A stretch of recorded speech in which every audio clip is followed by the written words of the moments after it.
Bienvenue à tous. J'espère que tout le monde va bien, que vous êtes en forme. Vous allez être avec nous pendant une trentaine de minutes. On va donc vous présenter comment intégrer la 3D dans le développement d'une collection. Avant de commencer, je vous remercie par avance de couper vos micros et caméras parce qu'on est un petit peu nombreux. Et vous pourrez donc poser vos questions dans le chat et on va essayer de répondre tout au long de notre présentation. Un petit rappel de qui nous sommes pour ceux qui ne connaissent pas Fitritel. Nous sommes une société de conseil qui offre une expertise en stratégie et en transformation digitale dédiée au secteur de la mode. Et je vais donc commencer ce webinaire par nous présenter. Bonjour, Jennifer, Business Process Analyst et formatrice 2D et 3D. Bonjour, Elsa Huette, je suis, consultante et formatrice design 2D et 3D chez Fit Retail. Bonjour, moi c'est Laura, je suis Business Process Analyst PLM. Et donc, moi, Alexandra Huor, responsable d'offres design et 3D et consultante dans la conduite du changement. Donc, voici un comparatif de développement de collections traditionnelles versus avec la 3D. Donc, souvent, vous verrez que les éditeurs mettent cette partie en avant. Donc, ça paraît très simple de changer en prenant juste une licence 3D. Mais en fait, il est nécessaire de passer par plusieurs étapes pour arriver d'une organisation à une autre. Jusqu'à présent, quand les marques viennent vers nous, elles sont souvent en cours de test, donc soit au niveau du style ou au niveau modélisme avec un process traditionnel en parallèle. Et donc, c'est très lourd pour les équipes et il est évident qu'on ne peut pas voir les bénéfices dans ce contexte. Et ça donne aussi une mauvaise perception de l'outil vis-à-vis de l'équipe et l'adoption de la 3D peut rapidement devenir un échec. Donc, l'une de nos expertises est d'accompagner les marques dans le déploiement de la 3D au sein de leur écosystème. Et pour se digitaliser, ça demande à la société un investissement financier, un engagement des collaborateurs, une revue de la vision stratégique et une remise à plat de tout le circuit du produit. Et donc, la transformation demande de la réflexion et de mûrir pour passer à l'acte. Et pour cela, il est important d'accompagner les équipes dans cette transformation et de préparer le terrain pour pouvoir changer sa façon de travailler. Et donc, pour vous aider dans cette réflexion et pour répondre à vos questions, puisque nombreux m'ont écrit pour savoir comment est-ce qu'on peut intégrer la 3D, il était tout simplement plus simple pour nous et pertinent de créer un cas pratique qui va donc illustrer un exemple de process de développement d'une collection avec la 3D. Donc, ce process, il a été imaginé de manière générique parce que chaque marque a sa propre organisation. Et le but étant de vous démontrer les bénéfices à chaque étape et les différences entre un circuit traditionnel que vous connaissez déjà versus un circuit avec la 3D. Donc pour cela, on a utilisé donc plusieurs solutions. Donc solution 3D Chloé Brosware. Pour le PLM, on a utilisé Centric. Pour la génération des matières digitales, on a pris DMX Cloud et la suite Adobe pour Illustrator, Photoshop et InDesign. Donc, juste une petite précision, nous ne sommes pas revendeurs et nous sommes agnostiques. Nous avons pris seulement des éditeurs pour créer cet exemple, mais il y a plein d'autres façons de générer son circuit du produit avec un écosystème différent. Donc, chaque marque a des besoins différents, c'est pour ça que je le précise aussi.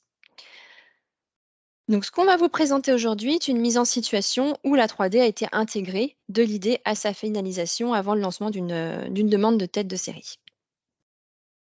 Voici notre sommaire. Donc, on va commencer par les différentes étapes, les recherches des tendances, développer son produit avec un prototype virtuel et comment marketer la collection.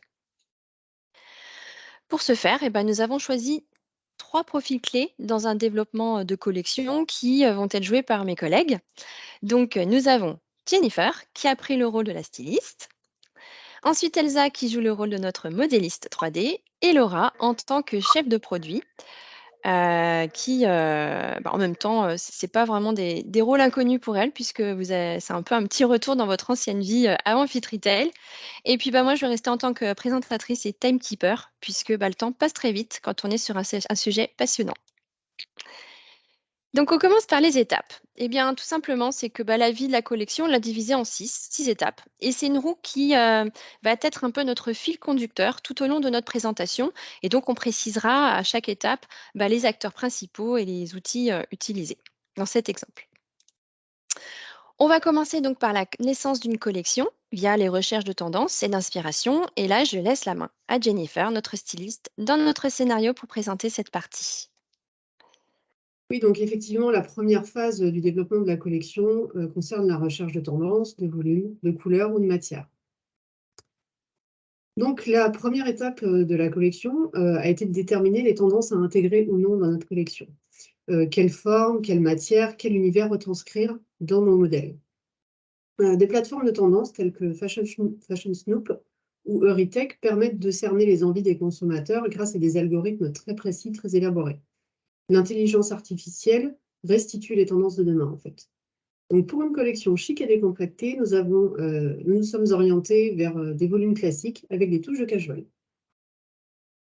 Nous avons ensuite abordé la question de la gamme couleurs.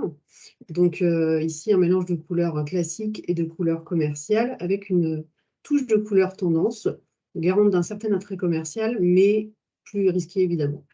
Donc ici, nos couleurs commerciales sont le Midnight, le Seafoam et le bronze. Et nous avons des tons plus lumineux comme le lavender, le Very-Berry et chartreuse. À noter que les logiciels 3D permettent d'intégrer les coloris exacts au projet, puisqu'on peut utiliser les codes Pantone ou RGB par exemple, et on peut ainsi refléter parfaitement l'univers couleur sur les tissus utilisés.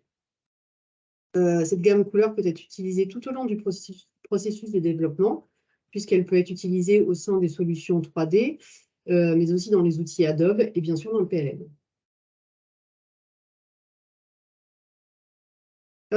Nous sommes ensuite penchés sur la question du choix des matières, donc qui est une étape très importante dans le développement de la collection, comme vous le savez.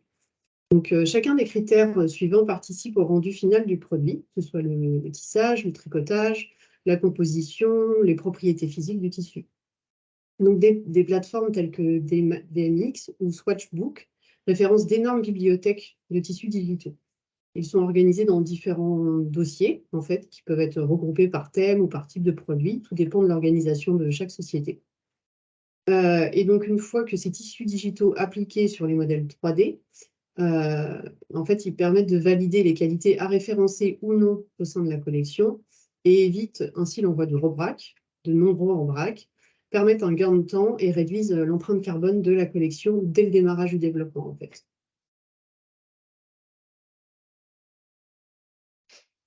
Donc, après quelques recherches, notre choix s'est porté sur des matières mi-saison, avec des intemporels comme le lin. Et puis, nous avons aussi utilisé le satin qui vient contraster avec sa brillance et sa souplesse de tombée. Et puis, on a une dentelle ajourée et un crêpe texturé qui viennent compléter la gamme. Ensuite, nous avons cherché à travailler un print all-over. Et donc, pour cela, nous sommes restés corporate puisque nous avons utilisé notre propre logo Fit Retail. Donc, dans le logiciel Illustrator, le logo vectorisé, pardon, peut être facilement colorisé, dupliqué, répété pour créer un vrai motif. Notre inspiration est venue d'un mélange de poids classique et du fameux motif print croissant de Marine Serre.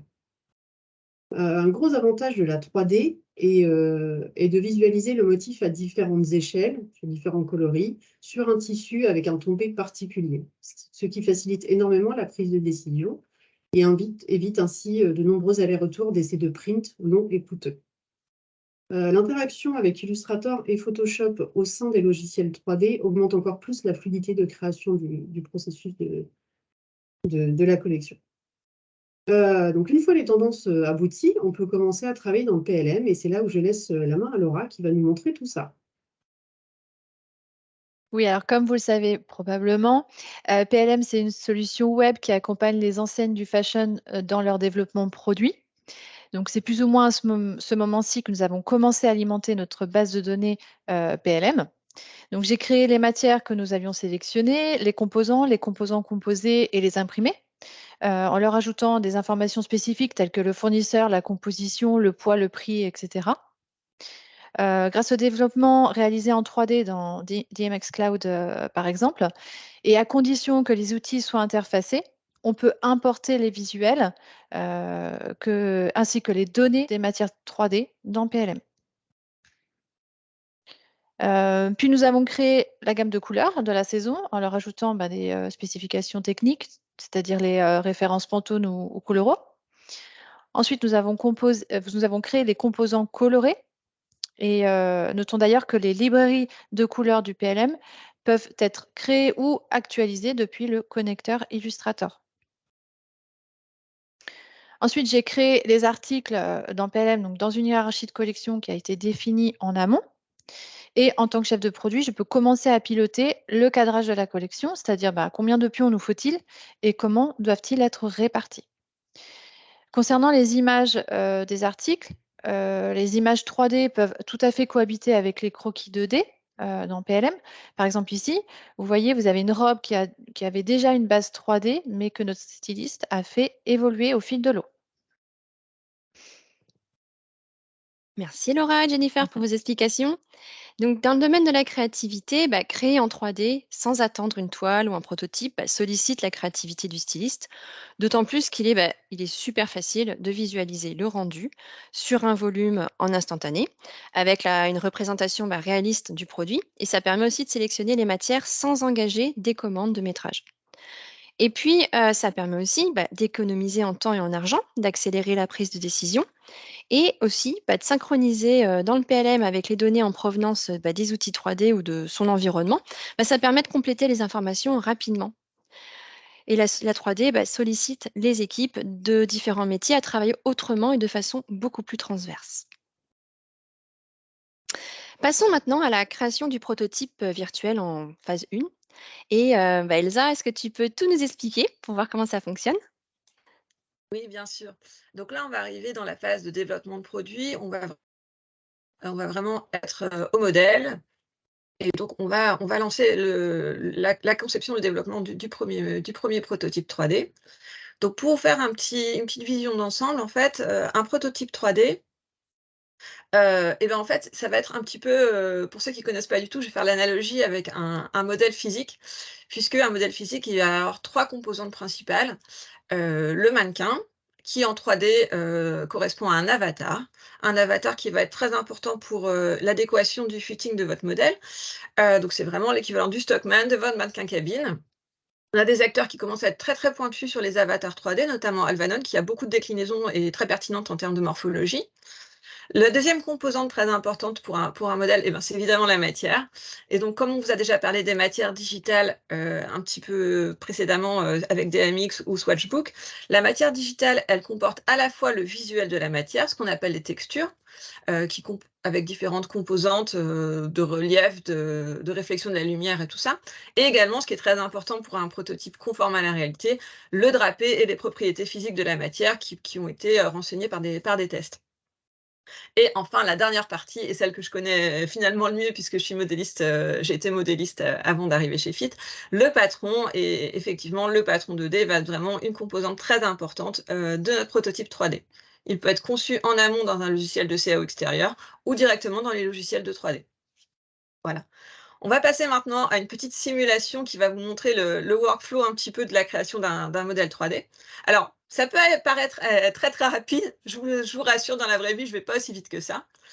Donc là, on voit notre patron 2D, on l'a positionné autour du corps. Voilà, ça prend un petit peu forme, on ajuste un petit peu les différents morceaux. Et puis, on va effectuer la couture, c'est-à-dire définir à quel endroit on va assembler les différents morceaux.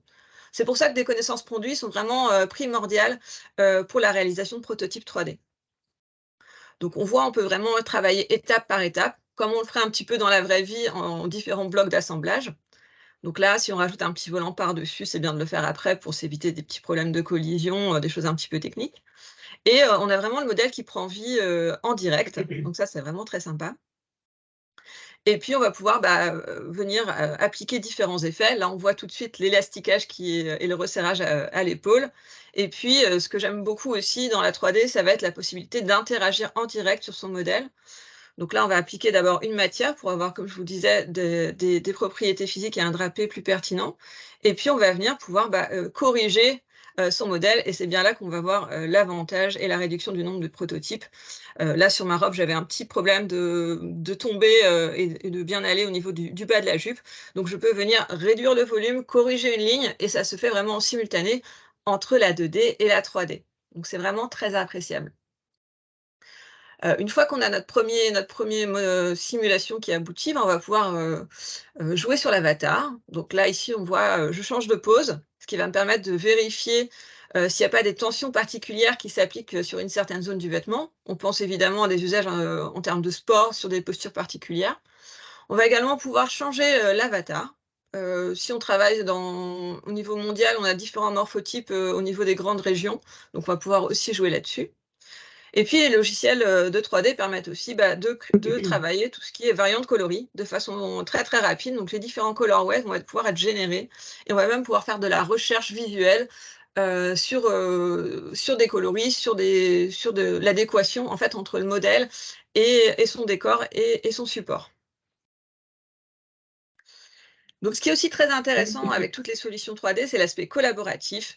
On va vraiment pouvoir se servir de cette ressource comme un élément qui va permettre de structurer en fait le développement de notre collection en ayant ce support pour dialoguer entre style, modélisme, la chef de produit, tous les acteurs de développement du produit vont pouvoir interagir dans des espaces dédiés qui permettent de venir voilà, épingler, mettre une petite note précise sur les éléments qu'on souhaiterait modifier, qui permet aussi de travailler en asynchrone et de ne pas avoir à tous se réunir pour un essayage, ce qui peut être un peu compliqué en termes de planning des fois. Voilà. Alors, je l'ai montré tout à l'heure, je reviens parce que pour moi c'est vraiment quelque chose de très important, l'aspect fitting et bien aller, qui permet vraiment de gagner du temps et d'éviter des prototypes inutiles en termes de mise au point. Et on voit vraiment en fait qu'on a des outils de fit et de correction du bien aller. Voilà. Je vais maintenant relaisser la main à Jennifer, puisque une fois qu'on a l'équivalent de cette toile, ce volume conforme, on va pouvoir venir passer aux finitions du modèle. Oui, donc effectivement, il est temps de passer aux finitions du modèle. Donc, on va pouvoir, au sein du logiciel 3D, entrer tout ce qui est vraiment détail du produit. Donc, détail de finition, donc par exemple les surpiqûres, et on va pouvoir venir paramétrer la taille du fil, la couleur du fil, et puis on va pouvoir venir ajouter tout ce qui est fourniture, donc par exemple les boutons, les griffes, les plus de taille, et voilà, aussi choisir couleur, taille, texture, épaisseur, enfin vraiment tout. Et au final, ça va nous permettre d'obtenir de véritables jumeaux digitaux des futurs produits, ce qui sera très utile dans la communication avec les fabricants par la suite. Donc, lorsque le modèle est complété de toutes ses fournitures et de ses finitions, il est alors temps de jouer avec les couleurs. Et ici, on a de nombreuses combinaisons possibles. Donc, on peut soit privilégier le ton sur ton pour quelque chose de très uniforme, ou au contraire dynamiser les produits avec des contrastes de couleurs. En fait, les combinaisons sont quasi infinies car elles peuvent s'appliquer, toutes les variantes peuvent s'appliquer à tous les composants du produit. Alors, nous avons une petite question. L'outil collaboratif montré ici est-il celui proposé par Browseware, c'est-à-dire la nouvelle plateforme StyleZone? Elsa. Alors là, l'outil proposé, c'est celui qui est fourni dans Vestiture et Lota, mais on est vraiment dans cette logique et effectivement, StyleZone permet d'aller encore plus loin là-dessus. Donc effectivement, ce qui était montré, c'était Browseware. Voilà. Hop, donc je reprends la main. Donc voilà, donc une fois qu'on a complété le modèle donc de ses finitions, de ses détails, on va pouvoir créer donc tous les colorways. Donc comme vous avez pu le constater, la 3D évite de lancer de nombreux prototypes inutilement. Donc on peut visualiser et donc prendre des décisions à tout moment, que ce soit avec le service commercial, le marketing, la direction par exemple. Et cela permet aussi d'être très réactif aux nouvelles couleurs, aux nouvelles tendances couleurs, pardon, qui peuvent se décider en plein milieu du développement de la collection. Cela nous permet d'être plus en cohérence, plus en pertinence avec ce qui se passe sur le marché. Donc ici, on peut voir par exemple qu'on fait des essais de taille du print donc sur la robe et puis aussi des essais de couleurs. Et tout ça va nous permettre d'arbitrer sur les déclinaisons coloris à maintenir ou non en collection. Comme vous le savez, il faut aussi penser la collection dans sa globalité et donc penser aux silhouettes. Donc, au sein du logiciel 3D, on va pouvoir voir un petit peu quelles sont les pièces qui se marient les unes avec les autres, quelles sont les associations qui fonctionnent ou non, et ainsi déterminer les coloris à garder ou à évincer pour chaque référence. Donc, encore une fois, le travail et la prise de décision sont largement facilités et on peut même penser au merchandising bien plus en amont que dans un circuit classique. Donc, les images qui sont générées par les logiciels 3D sont très facilement exploitables dans les fichiers Illustrator, puisque ça reste des images.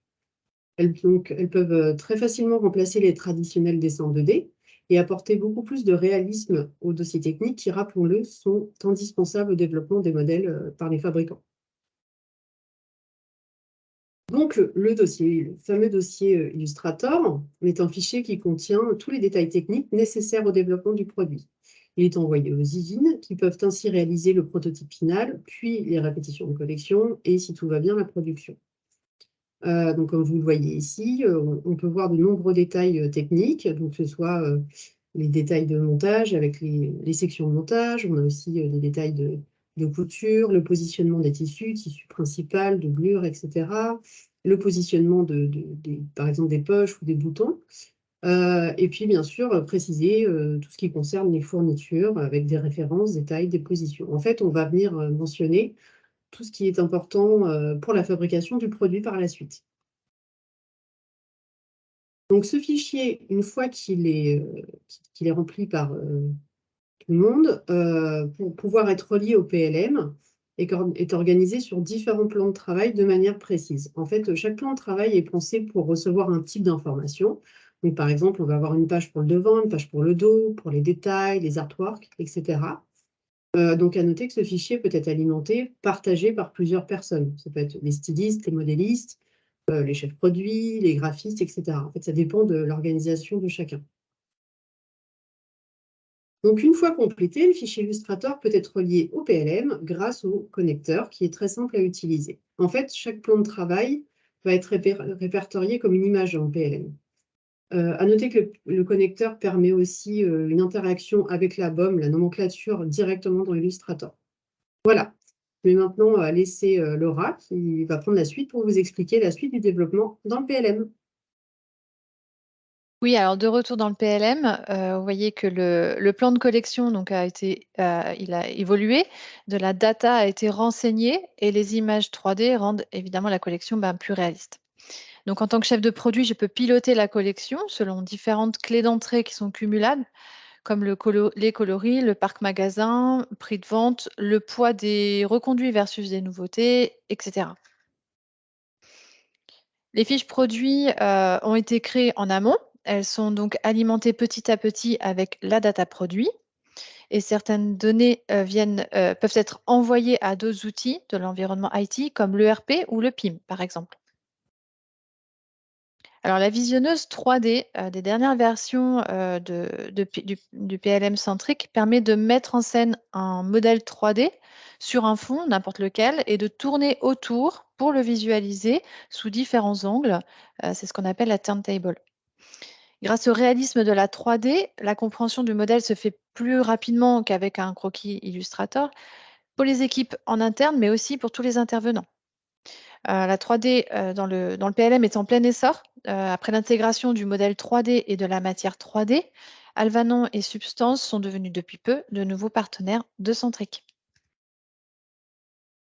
Alors, concernant la mise au point, comme d'habitude, notre technicienne a créé son tableau de mesure, sachant que les mesures au porté peuvent être extraites du proto 3D, à condition qu'un formatage de tableau Excel soit fait entre les deux outils. D'autre part, la BOM ou nomenclature a été créée.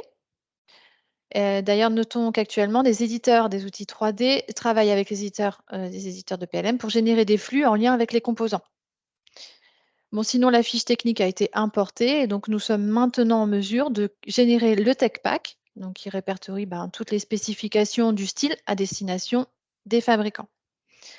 Enfin, le développeur produit peut gérer différentes simulations de prix, de sourcing, de costing, et l'acheteur, lui, peut négocier ses conditions d'achat. Merci beaucoup pour ces précisions, Laura. T'en prie. Et donc, nous passons à la deuxième étape dans le développement du produit, qui est la gradation. Elsa, tu nous expliques tout?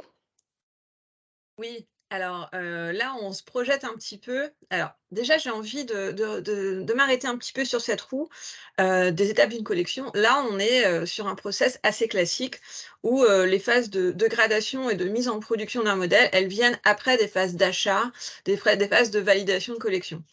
Ce que j'aime bien avec la 3D, c'est aussi revoir les process de développement, et on peut être vraiment disruptif et travailler beaucoup plus tôt sur ces gradations, sur ces volumes, notamment en mettant en place des workflows. On va travailler à partir de bases déjà gradées quand on va développer sa collection, et on va voir que ça va vraiment permettre de travailler beaucoup plus en amont et d'être plus pertinent dans son développement de toutes ces tailles. Donc, comme tout à l'heure, je vais vous montrer une petite vidéo parce que c'est quand même assez parlant pour visualiser les choses. Donc là, on a une vidéo, un modèle qui a été monté, et il a été utilisé un patron déjà gradé. Les outils de simulation 3D nous permettent, avec des modes de visualisation de gradation, de voir simultanément toutes les tailles d'un vêtement. On le sait bien, en fait, dans un processus classique, on demande un size set, on voit les tailles extrêmes et on a des angles morts. C'est d'autant plus dommage parce qu'en fait, c'est sur les tailles, en général, où on a les plus gros volumes, qui sont les tailles moyennes. Et là, en fait, avec ces outils, on peut vraiment affiner son taillant et être vraiment sûr d'avoir quelque chose de cohérent. Un des gros avantages également, ça va être, moi je le vois en termes aussi, marketing, on va pouvoir avoir des prises de décision sur, l'éventail de taille d'un modèle. Certains modèles, on va vite s'apercevoir qu'ils sont pas pertinents, dans certaines tailles, et on va pouvoir être beaucoup plus précis aussi dans la construction de son offre. Voilà. Hem, Aussi sur cette phase un petit peu de production et d'échange avec les fournisseurs, ce qui peut être très intéressant, c'est quand on travaille avec des fournisseurs qui sont également eux-mêmes, équipés en 3D, et on va vraiment avoir ce langage commun grâce à cette ressource, du prototype 3D. On va pouvoir faire des commentaires de production sur les zones, on le voit bien là avec les fitting maps, qui représentent un modèle, sur les zones où on va avoir des améliorations à demander sur un modèle. Voilà. Donc à ce niveau-là, au niveau de la mise en production et de la gradation d'un modèle, les bénéfices, eh ben, ça va être vraiment une plus grande pertinence du fitting. On voit toutes les tailles, on a une cohérence du taillant aussi. Le fait de visualiser son modèle dans toutes les tailles et tous ces modèles, eh ben, ça permet de regagner, au niveau de son image de marque, de la cohérence du taillant. On va également aussi toujours être sur un gain en termes de mise sur le marché, puisqu'on évite les allers-retours, de demandes de size set, qui peuvent vraiment pénaliser, la mise en production et le délai de réception des marchandises. Encore une fois, l'aspect collaboratif, mise en commun des ressources, de la visualisation. Alors, ce qui est très intéressant aussi, on peut prendre des cas d'usage, par exemple sur l'enfant, qui a beaucoup d'évolution de taille sur des décors, des sérigraphies, des choses comme ça. Eh bien, ça va pouvoir être vraiment envisagé très tôt avec même les équipes de style et les infographistes, et donc on a vraiment une pertinence du produit qui s'en trouve améliorée. Évidemment, tout ça, bah, ça va avoir des impacts économiques. Ce qui est aussi important, c'est, tout l'impact, amélioration du fitting et diminution des retours, pour, cause de problèmes de taillants, notamment sur de l'e-shop. Et puis, bah, toutes ces raisons-là, tous ces éléments auront également un impact écologique, positif en diminuant, les allers-retours, la consommation, pour le transport des colis, et cetera. Voilà. Merci Elsa pour toutes ces précisions sur la mise au point. Donc, nos modèles sont maintenant finalisés et il est temps de les présenter. Que cela soit donc en interne ou à des multimarques, la présentation d'une collection va vraiment influencer les achats. Là, je laisse Laura vous montrer ce qui est possible. Oui, c'est ça. Donc, on va présenter effectivement notre collection. Donc, grâce à la suite Adobe, nous avons pu créer des planches de présentation et des books de vente virtuelles avec les images 3D. Donc, cela peut nous faire gagner du temps et de l'argent en évitant le photoshoot.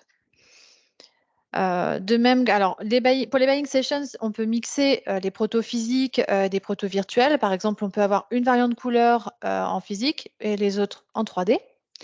De même que si on travaille avec des commerciaux, la 3D peut se substituer au SMS.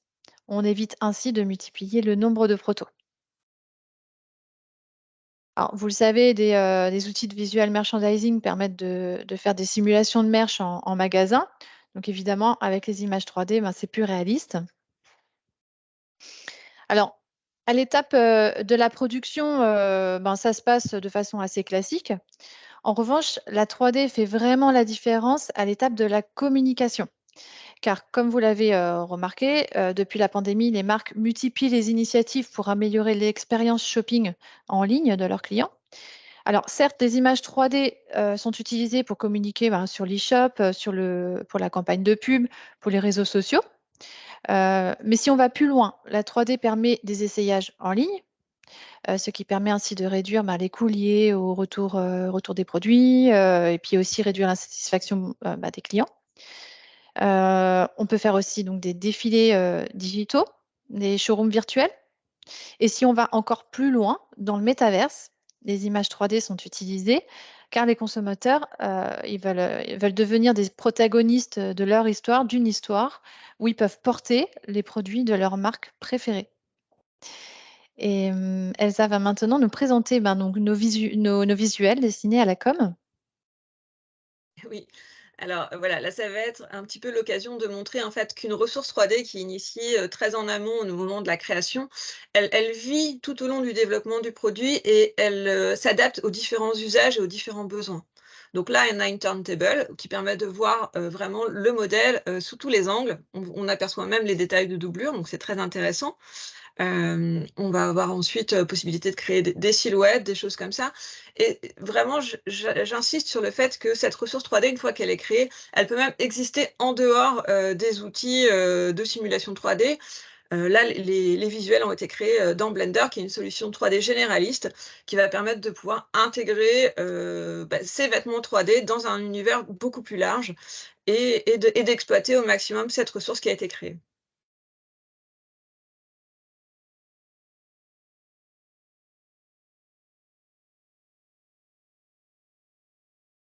Eh ben, merci Elsa pour ces magnifiques visuels. Donc, présenter un salesman physique et les variantes en 3D, ça permet de réduire le nombre de salesman, de photoshoots et donc la réduction des coûts de collection.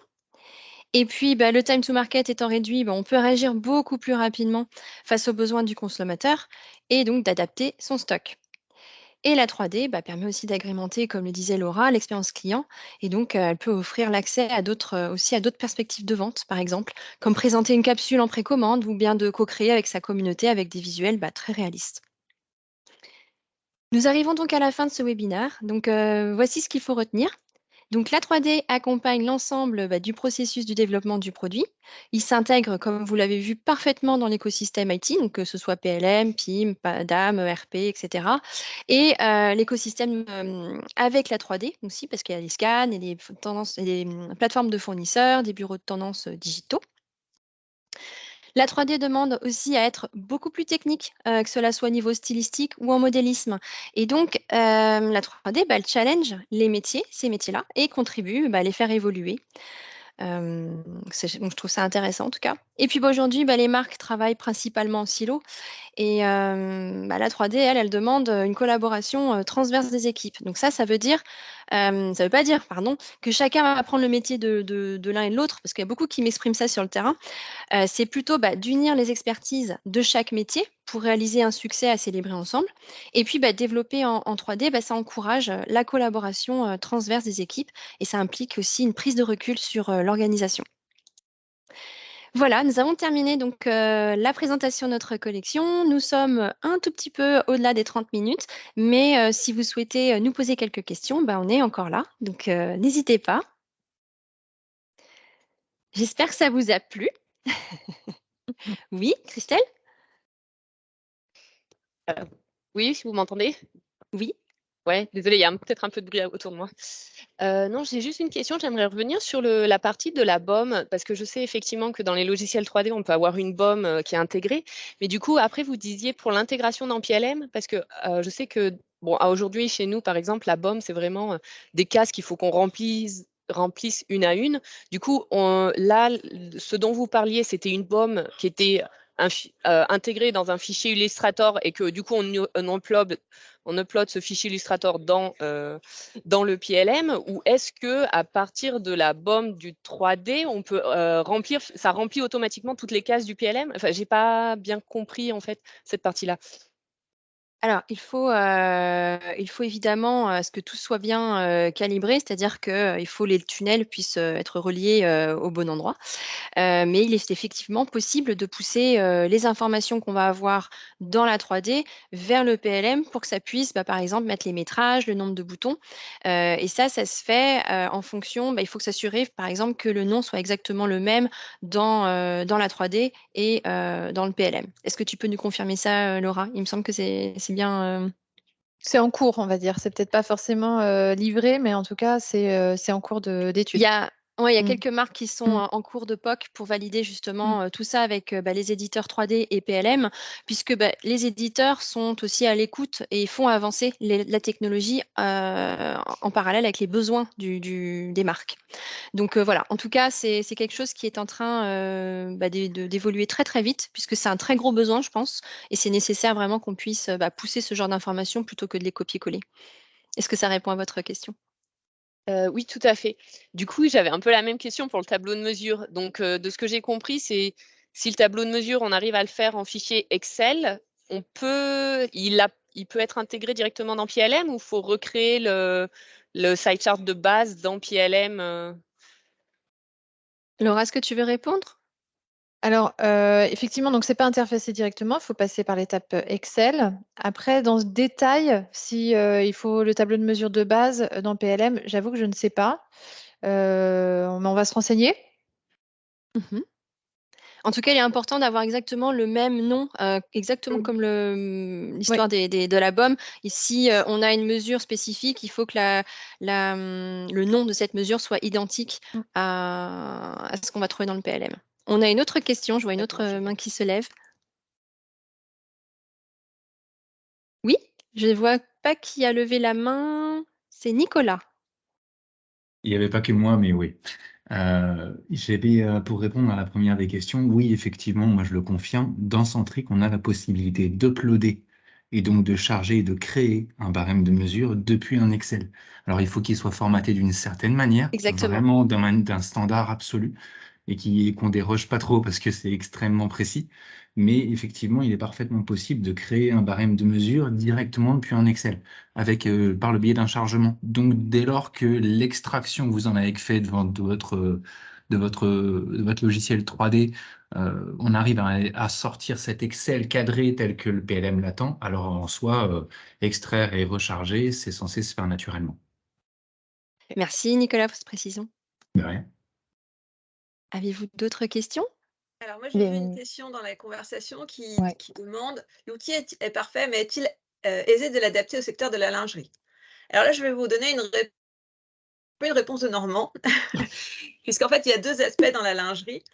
Il va y avoir l'aspect visuel, on l'a évoqué, des besoins commerciaux, des choix en fait en termes de coloration, tout ça, et donc là, oui, la 3D va pouvoir parfaitement, être utilisée pour ça. Pour l'aspect fitting, c'est des choses qui sont en cours. Browseware a sorti dans sa dernière version un avatar mou, puisqu'effectivement dans la lingerie, on a toute la contrainte en fait bah, de la contention, en fait, de l'extensibilité le corps, en fait, n'est pas dur, on le sait bien, et du coup, pour l'instant, on avait ces avatars qui étaient l'équivalent d'un mannequin, dur, en fait, et les dernières versions, amènent cet avatar mou qui va pouvoir permettre d'aller un petit peu plus loin et petit à petit de pouvoir aussi, développer et aller, dans du bien-aller, du fitting sur de la lingerie. Merci beaucoup.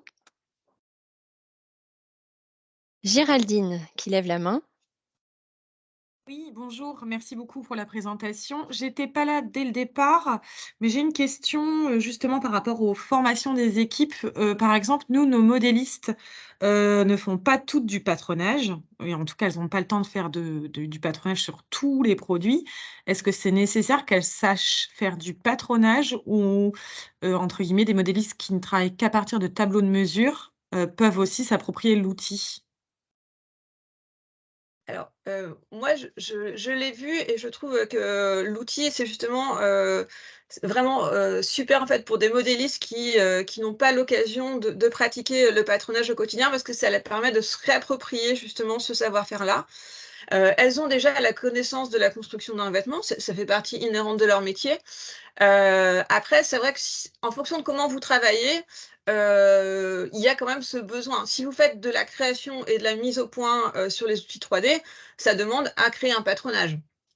Après, si c'est vraiment la construction de base, jouer après pour du style, sur de la coloration, des choses comme ça peut très bien être des personnes qui ont une connaissance de patronage plus restreinte, qui vont quand même réaliser le montage de ces prototypes 3D.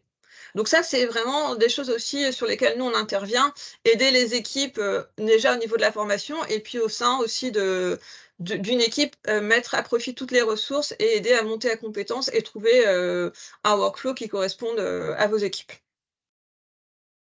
Ok, merci beaucoup. On a une autre question. Donc, dans la 3D, on peut modifier directement la 2D. En quel format sera la 2D? En DXF ou en MDL? Alors, le MDL, c'est vraiment un format qui est limité à Lectra. Tous les logiciels 3D fonctionnent avec des patrons 2D qui sont en DXF, parce que c'est vraiment un standard qui est disponible dans tous les logiciels de CAO, que ce soit du textile ou d'autres choses. Et donc, effectivement, il y a l'interopérabilité, elle n'est pas encore tout à fait fluide. Donc, en général, après avoir fait des modifications en 2D, on repasse en DXF pour réintégrer dans un logiciel de CAO comme Lectra. Après, il y a des choses qui peuvent être mises en place, des bonnes pratiques au niveau du flux pour justement limiter les étapes et optimiser ces allers-retours.